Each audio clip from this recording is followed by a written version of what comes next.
I begin with an excerpt from Reverend Rebecca Parker's piece, Choose to Bless the World. She says, "You must answer this question. What will you do with your gifts? Choose to bless the world. The choice to bless the world is more than an act of will. It is an act of recognition, a confession of surprise, a grateful acknowledgement that in the midst of a broken world, unspeakable beauty, grace, and mystery abide."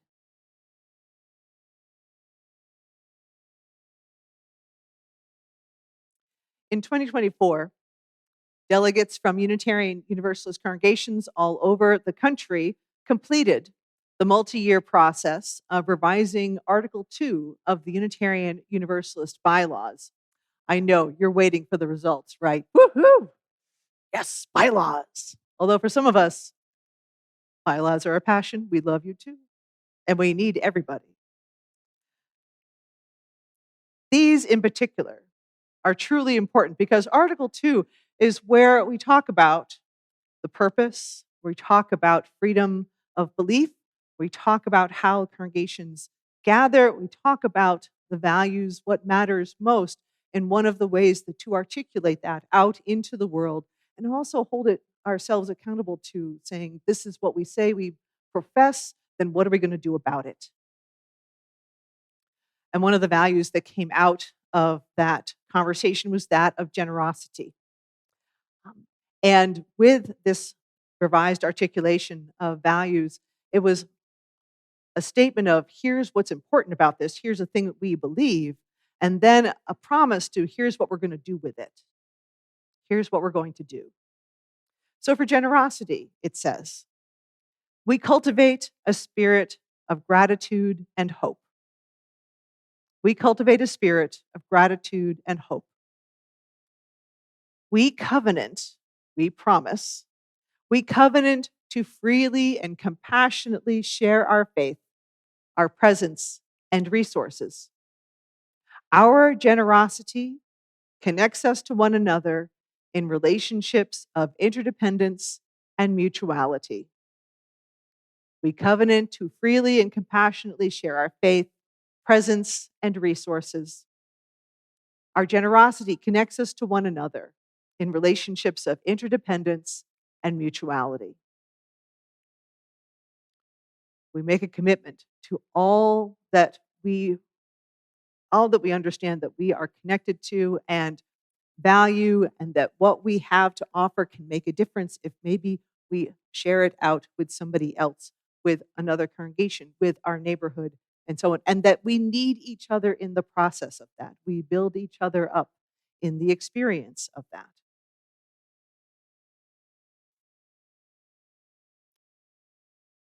And I think this is a radical statement in the face of so much in our culture at this moment that is about extraction, that is about diminishment, that is about reducing a person to what it can produce and not allow a person to be fully human, for example.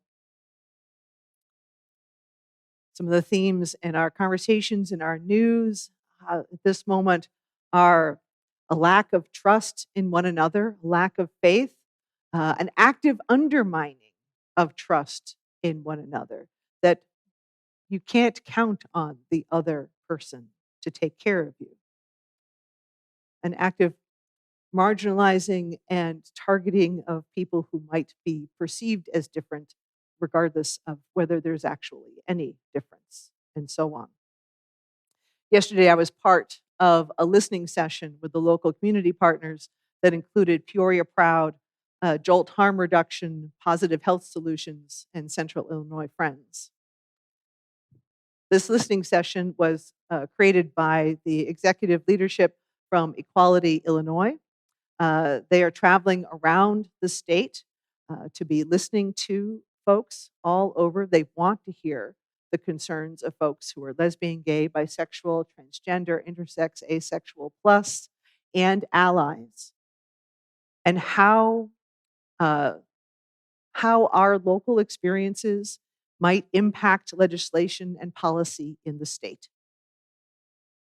The themes, I bet you can guess some of the themes, but some of the themes included such a profound lack of resources, profound lack of access, especially for hormones and healthcare, that the facilities that people had been relying upon are stepping back from offering hormonal treatment for trans folks because they are acting out of fear and stopping care even though they don't legally have to. We had much conversation about there's a difference between a legally binding order and an executive order. They are not the same. But people are abiding by executive orders ahead of time. Remember, Timothy Snyder says, don't comply ahead of time. This is what's happening. And that's one example. Some of the results that come from that are organizations, medical practitioners, medical health insurance organizations acting out of self-interest and self-protection in a moment when we can't predict how powers that be will react when someone doesn't comply. There are fewer ways for folks to find safer places to live and receive the care they need. Housing was also one of our most important themes yesterday as well. We are navigating a system that is designed to make us feel small and useless and worthless.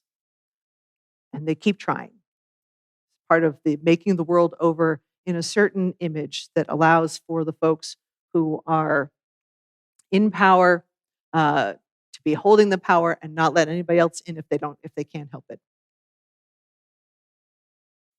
And it's not the first time in our human history we know this, right? I appreciate that Jesse and I came at the story about the flaming chalice for today. World War II was, of course, an extreme moment of such a conflict, of people not knowing where to turn, of people not knowing how to find safety, of people needing simple basic needs such as warmth and security. And people had many avenues to make a choice about how to give, how to show up, or how to not, how to be afraid. And then there are the folks in the Unitarian Service Committee who worked with Hans Deutsch and created the Flaming Chalice. And this offered a note of authority, helped people make it through safely through different borders and lines, much like the Red Cross. They were looking for a symbol that would be similarly recognized and powerful as the Red Cross was. And it worked. And it really, truly made a difference. Many lives were saved, many people were supported, and much more. I think the heart of the work of the Service Committee certainly was about justice, but I think it was so much about generosity, so much about we are going to be sharing everything we possibly can to make life better and safer for these other folks that we don't know, that we might never meet, but it will make all the difference to them. And because we know the scale of this conflict is so huge, it matters to all of us that we make it together. It matters to all of us. So I was thinking about this theme and the question, not just what can we give in this theme of generosity, what can we give, but what are we asked to do? What are we called to do? And lo and behold, I found it in social media. Thank goodness something good comes from social media. This was, some of you know the actor Anne Hathaway. Right now, she and many of her colleagues are having a moment for The Devil Wears Prada 2 coming out this weekend. Some people are treating this as a religious and cultural event. Hallelujah. But Anne Hathaway has been an actor for quite some time, has been present and prominent for quite some time. And in 2018, she was recognized by the Human Rights Campaign. She received the Human Rights Campaign National Ally for Equity Award. And she spoke at that awards event. And she says, I acknowledge the need for allies because of the visibility we lend. And she said, that was just reinforced to me tonight as Sarah McBride gave me a note. Now, Sarah McBride is now the first openly transgender member of the US Congress. That's who Sarah McBride is now. You can imagine she was coming along at that time. Sarah McBride handed Anne Hathaway a note that said, it was from a 10-year-old transgender girl named Ella. She named herself after my movie, Ella Enchanted. And in this note, Hathaway says, Ella thanked me for my courage as an ally.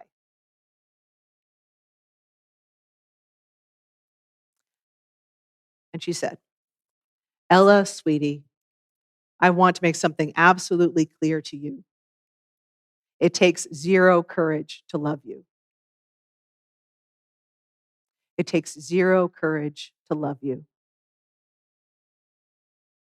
It does, however, take a lot of courage to get up and talk in front of a lot of people. So I put your note right next to my heart to give me extra strength. It takes zero courage to love you. Something about that struck me. I let that sit. Something about that statement from a public actor to a 10-year-old trans child really struck me. Because Hathaway isn't talking about the performative, the declaration of love and affirmation of dignity that is without cost to the speaker, but looks good for the camera.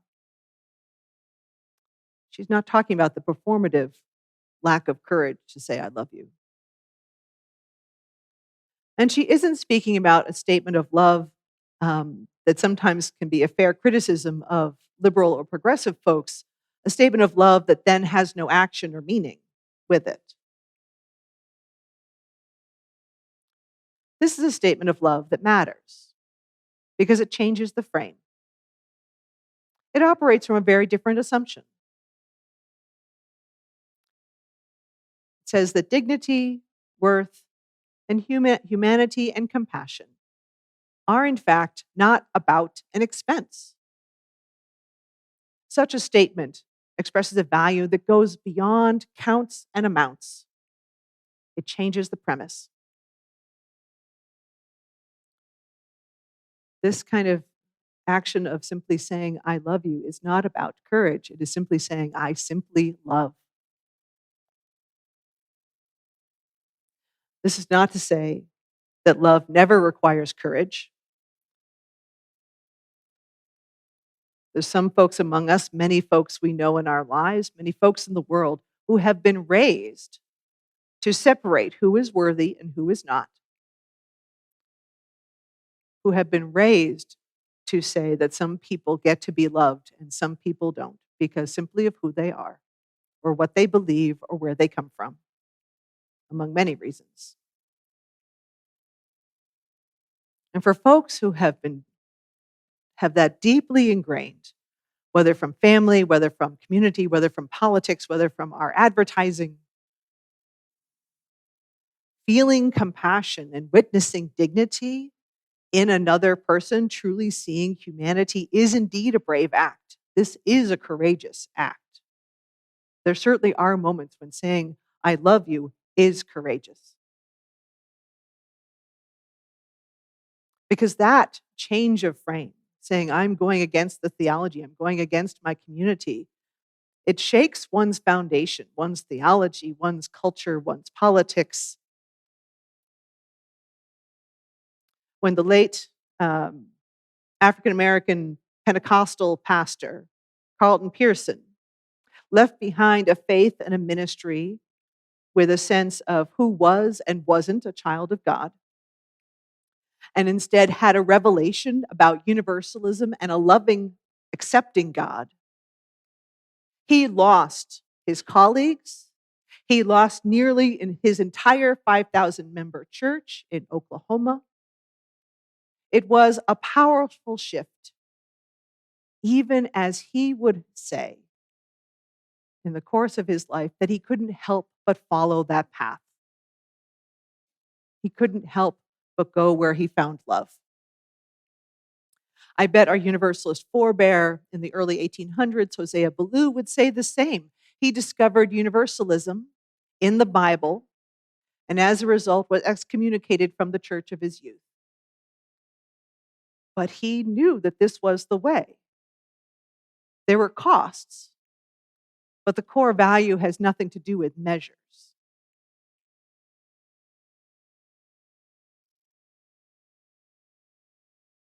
And it also was an enormous amount of courage to act out of the spirit and the sense of service that was showing up with the Unitarian Service Committee folks in World War II.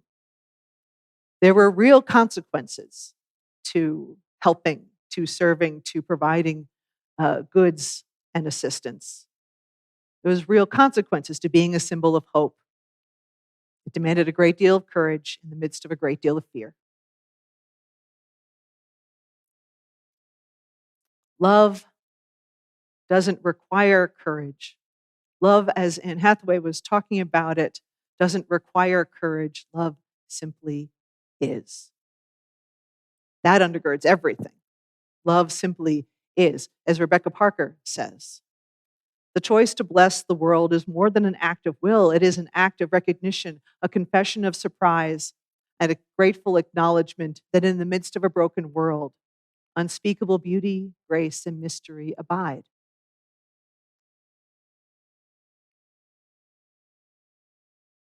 So we have this model of profound, powerful love. It's like, no, this is not courageous. This simply must be. But I do appreciate the second part of Hathaway's comment, that it takes courage to get up and talk in front of a lot of people. So I put your note right next to my heart to give me extra strength. This was an expression of relationship, of interconnection, of saying, I need your strength. I give you mine even when I don't know that that's what I'm doing. I will give you mine as well. The movie Ella Enchanted, in case you don't know, I do recommend. And I recommend watching it with people of all ages. It tells the story of a girl who finds her voice and her power and uses that to create a more just kingdom. It is bright and fun, a little musical, and it's also sincere. We don't know how what we do will impact the world. There are no guarantees. But how powerful it is to move beyond counting the cost of what we give into living that love. How powerful it is to move beyond cost and into living that love. That willingness to live into that largest spirit of love has profound implications for us as a society. And we've already seen this. The Reverend Dr. Martin Luther King Jr. modeled that in his call to us, in his work, in his effort for civil rights and for voting rights. But we also know the work of love is not one and done, as we have now learned again this week. It is always a work in progress. It is always a living creature to be worked with, to find new forms. It's partially why we need to be called to something larger than cost, larger than courage. Amy Campbell, who talks about stewardship and generosity, says, radical generosity is a way of living, not of giving. I'll say again, radical generosity is a way of living, not of giving. So, what does generosity ask of us? It asks of us to become more, to leave commodification, to leave consumption, to leave behind so much. There are folks who are waking up to the negative impact of policies, of violent political language, of targeting marginalized groups, and how quickly all of those attacks impact day-to-day life and our personal ability to survive. People all around us are waking up to that reality that more than $5 a gallon for gas certainly is a wake-up call, if I may say.